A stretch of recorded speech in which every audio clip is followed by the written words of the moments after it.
Yes. I came out to check on my neighbor, and he's dead. Okay. His truck's gone. There's blood everywhere. He was covered with plastic. You said he was covered in plastic? Yes. Okay. Now, does it look like there was any sort of injury? I don't know. Yes, he bled to death. Okay, but I'm saying, does it look like there were any injuries? Were there any weapons around? I don't know, honey. Okay, that's okay. You're doing a great job. I'm just trying to help for our deputies here, okay? Now, Well, does he live here alone? He had a room. 911. What is the address of the emergency? Yes. I came out to check on my neighbor, and he's dead. Okay. His truck's gone. There's blood everywhere. He was covered in plastic. You said he was covered in plastic. Yes. Those are the first public words of a 911 caller. A statement that instantly collapses the distance between a routine welfare check and a homicide investigation. The phrase, covered in plastic, is not a detail you hear every day. It's a modifier that changes the air in the room. We are not looking at a medical emergency. We are looking at a deliberate act of concealment. Imagine standing in a doorway, seeing a shape on the floor that is too still, and realizing someone took the time to wrap a human being like refuse. That image, a veteran sealed in a shroud of polyethylene, is the lens through which this entire case must be viewed. It is a silent scream of premeditation.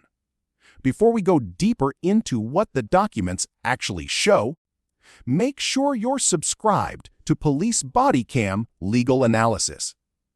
Because we don't just cover the story, we follow the evidence.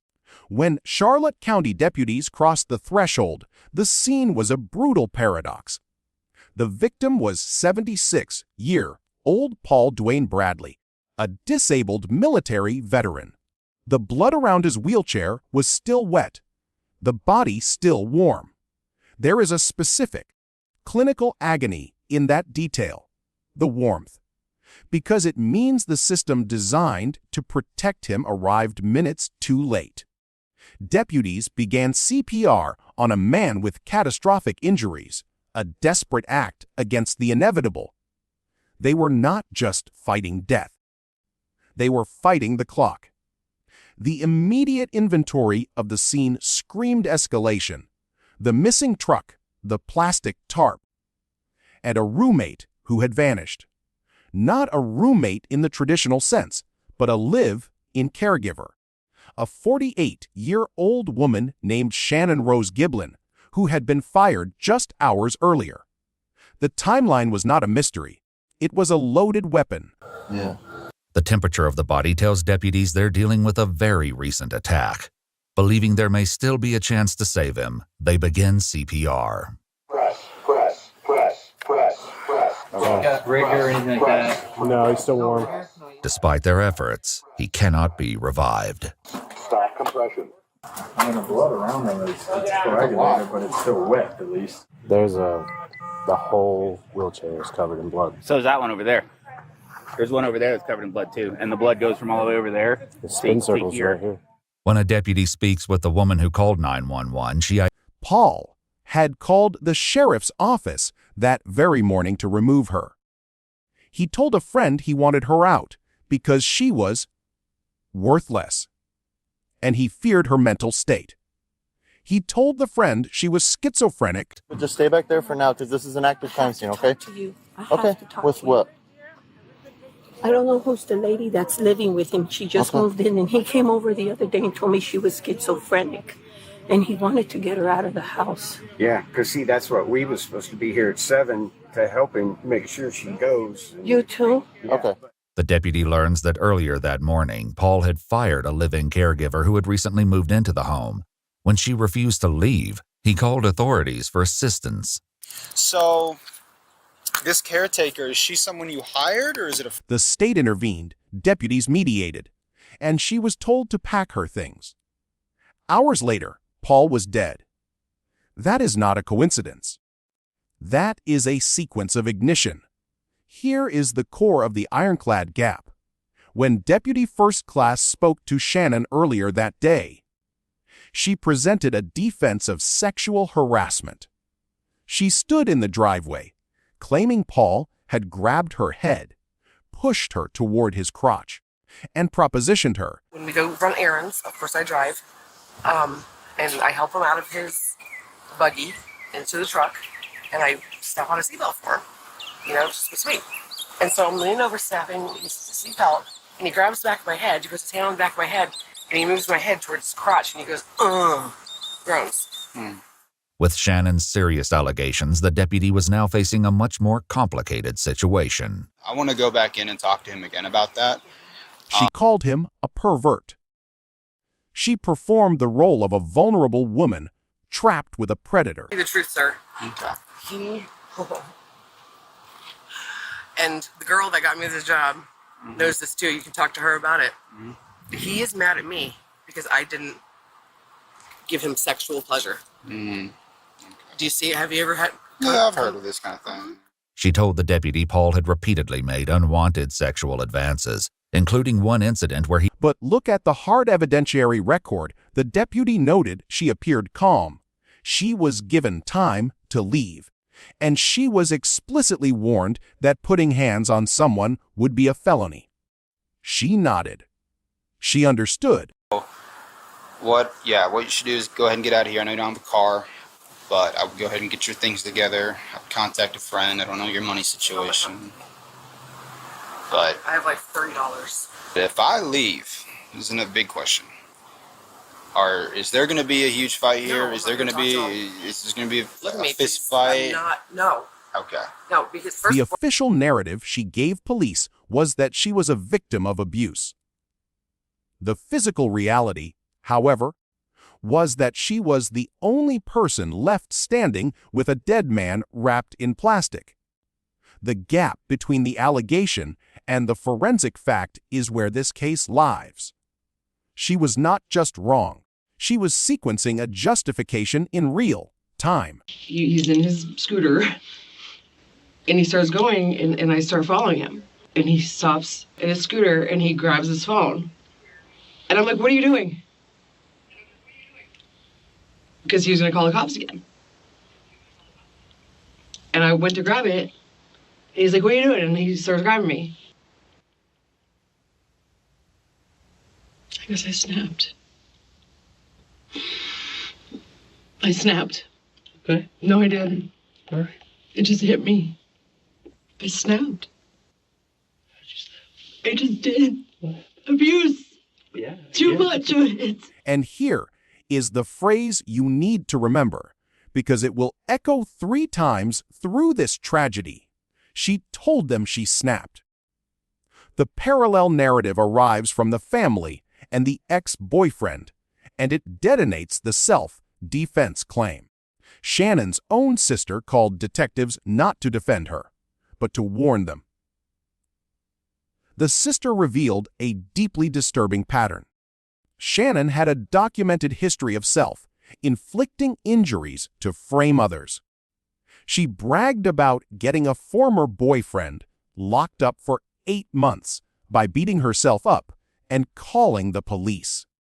When the sister saw scratches on Shannon's mugshot, she told investigators, "Oh my God, she's going to sit there and try to say it was self-defense." That is not family drama. That is modus operandi evidence. But it gets darker. The ex-boyfriend who escaped her told police he would wake up to find her standing over him with a butcher knife. Spoke to the boyfriend that just escaped from her. Like, he could have been the next victim, but his daughters were like, you need to get the hell out of there. Because he would wake up in the middle of the night and she would be standing over him with a butcher knife and saying she was going to kill him. He literally hightailed it across the state of Florida to get away from her because his daughter lives on the other. He fled across the state. He told police he was afraid she would slit his throat in his sleep. And then, the ex-boyfriend dropped the legal atom bomb. He was on the phone with Shannon on the Sunday before the murder. And she told him she was going to kill the guy. She told him she was going to go in there and kill him. In a court of law, that is not abuse reactive. That is express malice aforethought. That is premeditation. He was on the phone with her on Sunday before this happened. She was telling him that she was going to kill the guy before she killed him. And I'm just saying, because I think it's relevant, because if she's like saying, I'm going to go in there and kill him, and then she does it, that's premeditated in my book. Shannon says that after cutting Paul, she pushed him in his scooter to the back of the house, where she placed him on the ground and watched him die. But before fleeing in his truck, she covered his body. Why does a woman who claims to be a terrified victim, acting in the heat of passion, cover a body with a tarp and drive 53 miles to a McDonald's in a stolen truck? Spot where Shannon had spoken with the deputy. As the investigation continues, a review of security footage from a neighboring residence reveals Paul's 2024 Toyota Tacoma leaving the property around 4:30 p.m. Can you do a felony bolo for this guy's truck? I need to know where it is as soon as possible, and I need it stopped. 3 hours after Paul's body is discovered, the vehicle is If your life was in danger and you finally escaped, why do you stop to tuck in a corpse? She told them she snapped. But the interrogation tape reveals an even more chilling mechanism. She didn't just say she snapped. She tried to aestheticize the murder. She described Paul as a monster, linking him to her childhood trauma, to being molested by her father, to an ex who choked her. The detectives were listening to a trauma narrative so practiced it felt like a closing argument. She claimed Paul would have killed her cats. She claimed it was him or her. Next with Paul. I look at him and said, Paul, after everything I've done for you, clean your house, cook for you, give you baths, so you're just willing to have the sheriff just push me to the curb? I said, what would you have done to my cats?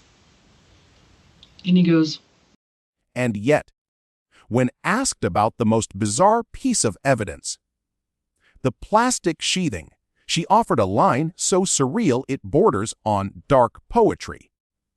She said she covered him because it was like tucking him in.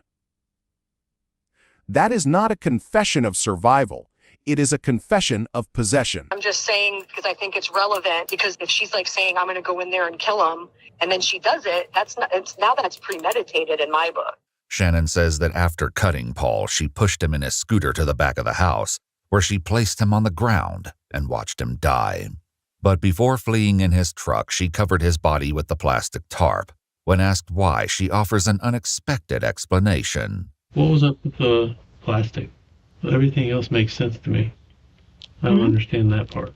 when you take care of somebody, tucking them in, does that make sense at all? I don't know. Can I ask you a question that's kind of personal? You don't tuck in a monster. You tuck in a victim you have controlled. In that moment, the mask slipped. She wasn't running from a crime scene. She was closing a chapter. She told them she snapped. This brings us to the ticking clock moment. The Charlotte County Sheriff's Office handled a civil standby that morning. They separated the parties, de-escalated, and left. But the question that must be asked, the one that turns this from a sad homicide into a thriller, is this: what institutional failure allows a man who explicitly told armed deputies he was afraid of a schizophrenic caregiver to be left alone with her? With no protective order, no forced removal, and no follow-up, knowing his truck keys were still in the house. Paul did everything right. He called the cops. He asked for a trespass. He said the words. Yet his body was still warm when they found him. The system didn't fail him. The system processed him. That is the national security of the domestic sphere, the inability to stop a threat you have already identified. The hard evidence is anchored in the arrest affidavit.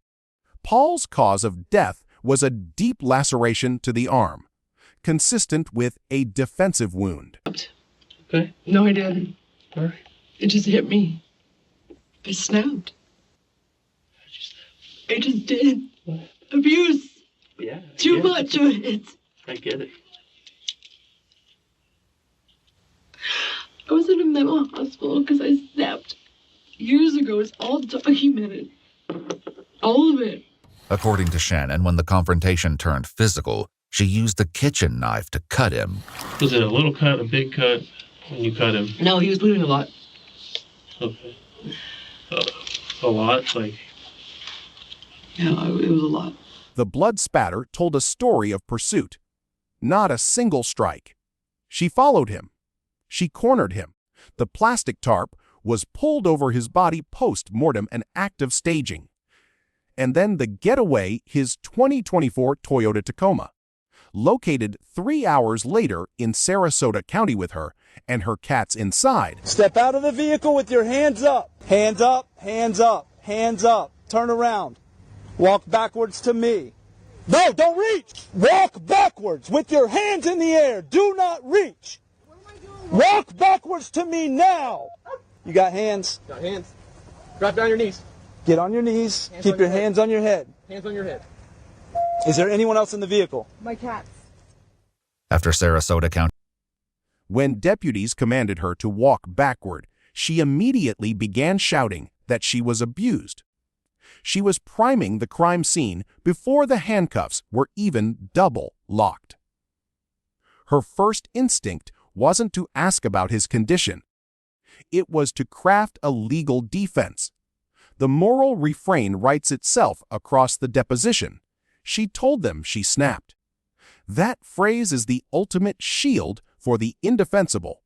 It weaponizes the language of victimhood to sanitize slaughter. It transforms a cut artery into a cry for help. But juries are smarter than semantics. The state will present the McDonald's receipt. They will present the Sunday phone call. They will present the ex-boyfriend who slept with one eye open. And they will present the tucking in. Shannon Rose Giblin has pled not guilty to second-degree murder and grand theft. Her public defender has filed a motion for a competency evaluation. A hearing is scheduled to determine if she is fit to stand trial. She remains held without bond. The question of competency is not about whether she knew the difference between right and wrong. It's about whether a person who methodically wraps a body, steals a truck, and drives across county lines is too mentally ill to form intent, or just too dangerous to reframe it.